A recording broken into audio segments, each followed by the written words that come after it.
doesn't sound right. Oh, man. Hey everybody, I'm Jason and welcome back to From Tree to Lumber. So my plan for today was to start cutting some rafters for my sawmill shed, but well, my sawmill has different ideas and it sounds like I got a problem. What's going on is there is apparently no compression, or not very much compression, so I'm gonna have to do a little bit of surgery, a little bit of research, see what's going on here. So it was 9 degrees Fahrenheit this morning, which is pretty darn cold, and I really don't feel like working on ice cold metal through the day. So what I'm going to do is I think I'm going to take this sawmill and take it into my heated shop and we'll take a look at it in there, because all of the options that I keep coming with that could be causing this are involved, shall we say. So let's get to it. Okay, I got it inside on the lift now. It's been a couple hours, so the metal's a lot warmer. Just going to, while I got it in here, I'm going to give it a clean up and check over. But start by popping off the front here, and then the trouble spot's back on there. So we'll take a look right now. Going from a running engine to zero compression is actually a pretty unusual thing. The first thing that came to my mind was probably a stuck valve, or just maybe a bent or broken lifter arm. But all those things checked out, so I've got to keep digging. I wonder if it's got a blown head gasket. Checking the head gasket is going to involve uncovering the cylinder head by removing the air cleaner, carburetor, and all related linkages to it. That includes a couple of governor springs, the fuel line, and all of the throttle mechanism. Removing the exhaust is pretty straightforward. There's just a couple of rusty nuts, and then there's this heat shroud that has 2 bolts with really tight access. But eventually the whole thing opens right up. Then it's just a matter of removing the 4 bolts that hold the head on. Of the 4 bolts that hold the head to the cylinder, this one in the top corner was loose, like finger tight loose. So that might have something to do with it. Certainly not good.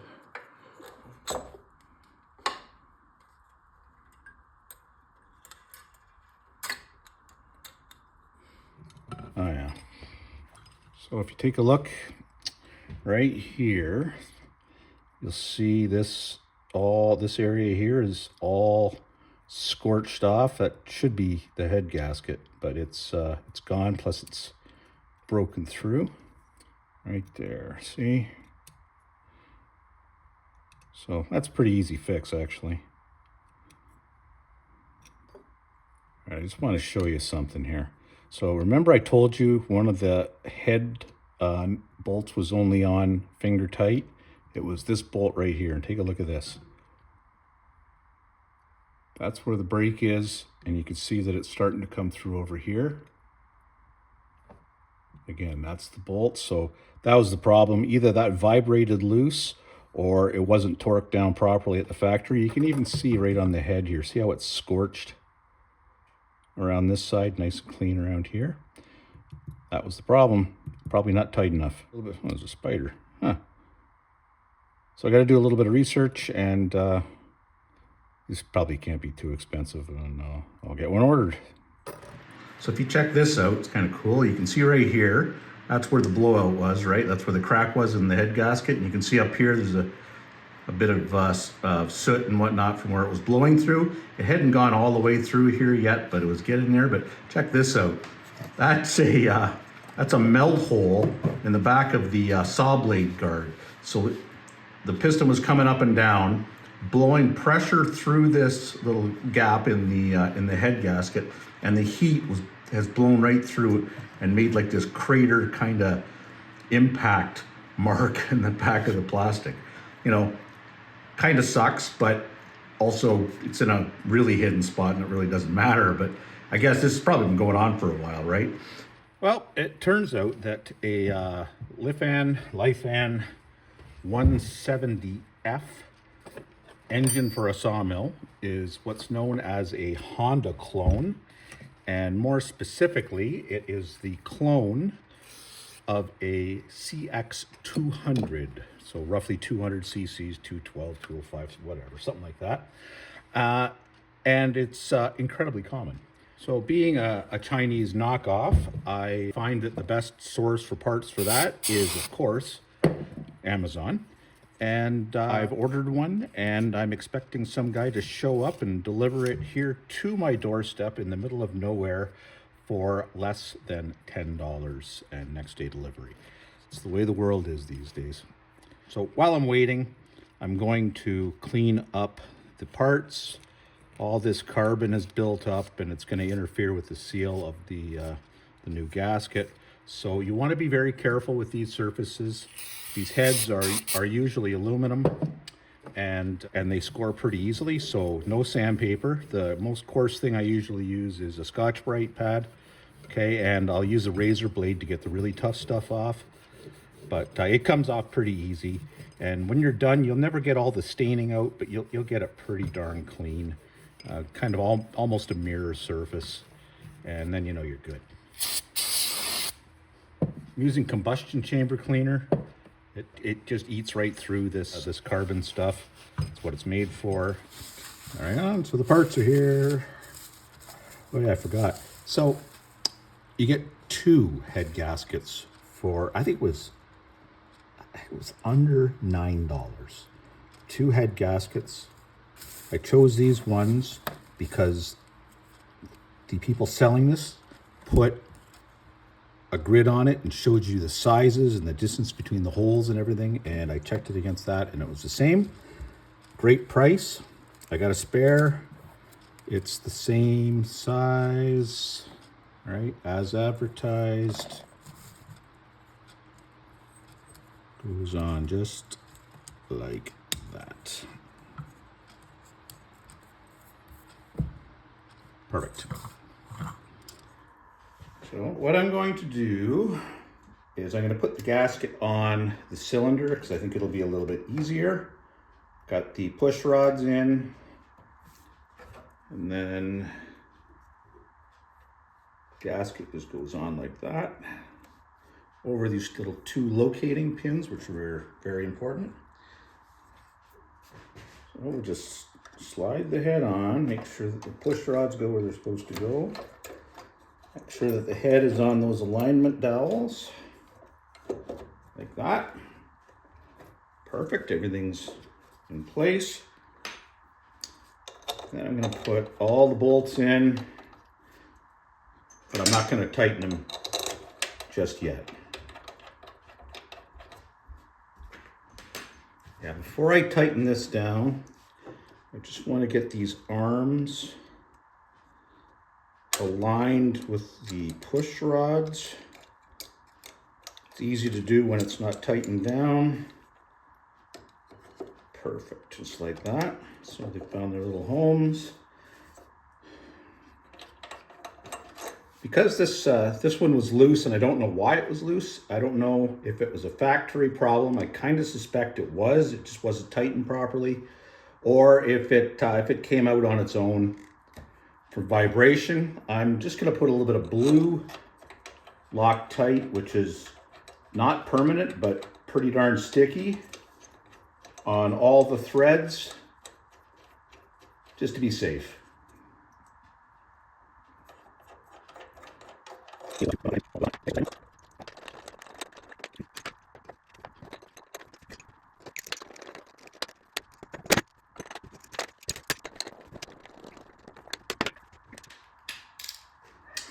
All right, so the recommended torque for these bolts is between 18 and 20. So I've got the torque wrench set to like 12 right now, just to get them snugged up. Go across, right? You never go around, you go on crossing.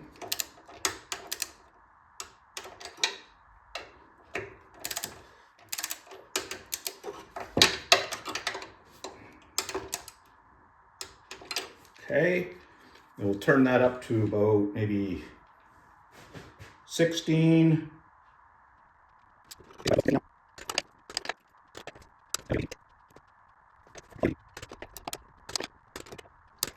And when I'm given a range, I like to go to the higher value just because that's the way I am. So we'll take it up to 20. You don't have to do it this gradually, but I always do just to be safe.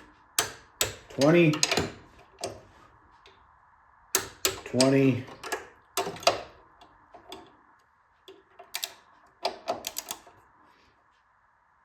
20, and 20. So with that blue Loctite in there, they won't vibrate out. They just won't. Just before I seal those up, I want to just pull it through its cycle once or twice and make sure everything's seated properly.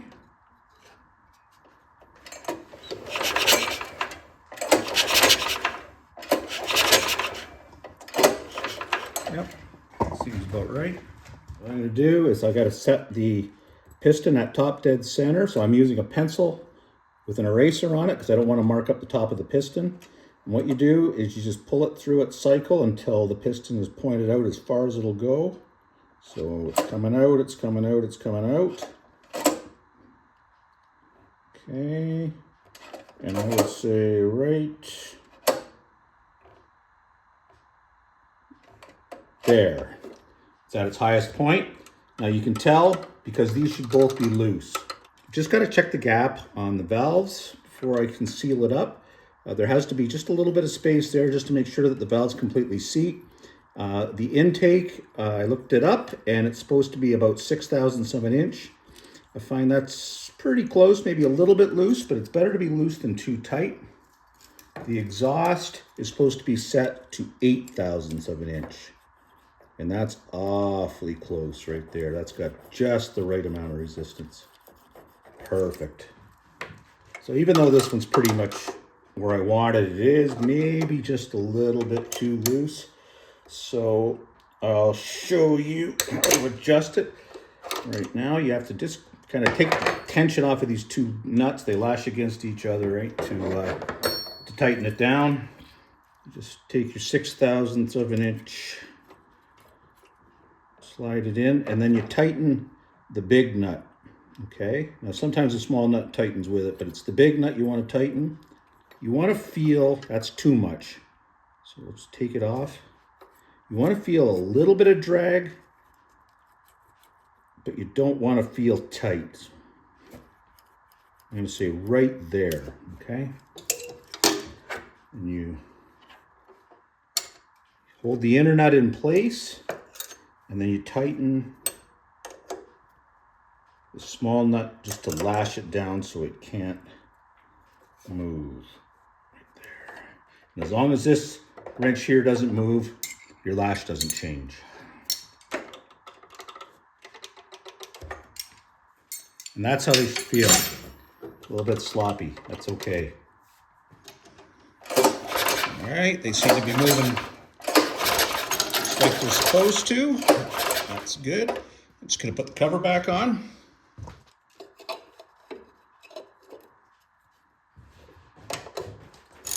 These don't need to be torqued on, they just kind of need to be on there snug, not too tight. Remember, we're playing with aluminum here, so you don't want to strip anything. It's a nice rubber gasket, it'll seal.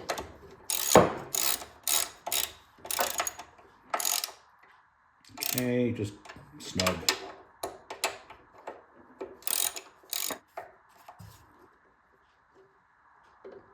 Good. Okay, let's check the compression just for fun.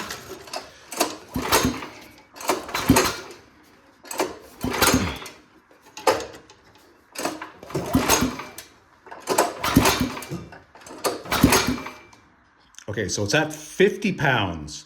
Now, I'm not worried about that because there is a little decompression thing that's built onto the camshaft of this engine.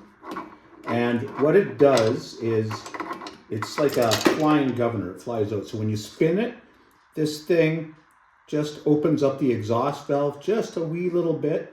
It doesn't allow a lot of compression, so it's easier to start and pull. Once the thing comes to running speed, then like a centripetal little weight, it spins out of the way and you get full compression again. So that's why you can't really trust the compression readings on these things when they're cold. If it was hot, I have a feeling it would be a different story. But anyway, I wasn't getting any compression before, so 50 now is good, and I'm sure that's because that little decompression system is kicking in and causing me a little bit of trouble.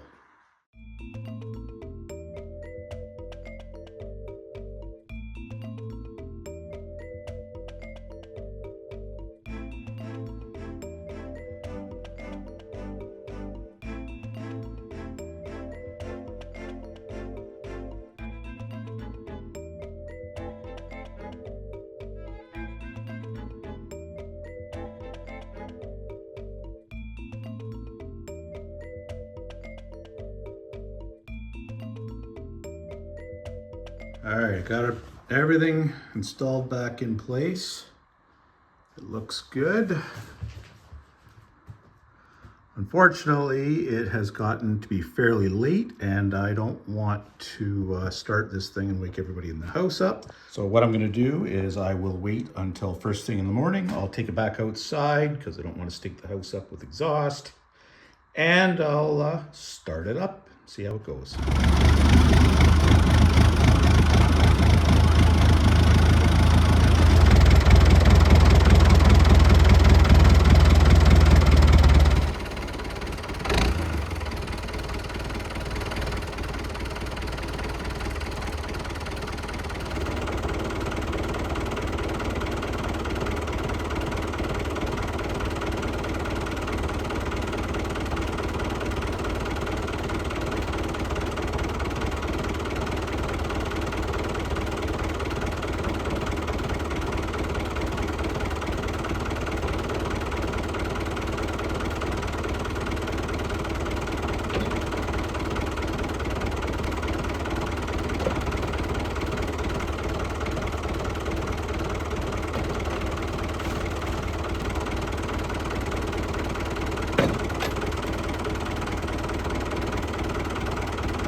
Okay, let's see how we did. Historically, this engine has been extremely easy to start, so I'm very hopeful. I turned the gas on a while ago so that the float bowl will fill up. I've got the choke on. Now, I did do some adjustments to the throttle cable. The idle was a little bit low, so that might be a little out of whack, but I think it'll be okay, close enough to start. So I'm hoping that this will start in 2 pulls. That's my prediction, 2 pulls, I hope. Okay.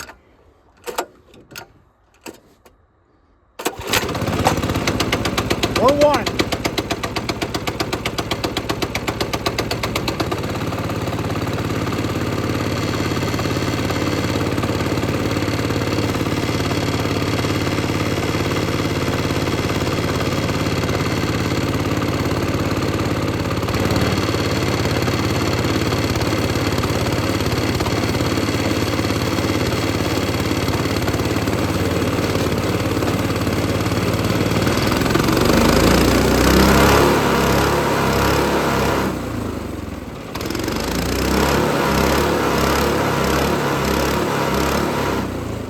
Okay, so I don't have a lot of time today to get into this, but I can't stand the thought of not at least testing it. So I've got this piece of ash I just pulled out of the firewood pile. It's actually not a bad piece. It's was a standing dead, and it is extremely dry and hard. So this should be a good test. Let's see what happens. I don't really have any plan for cutting this, but I'll take 1 or 2 just to see how it goes.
I'd say that went pretty well.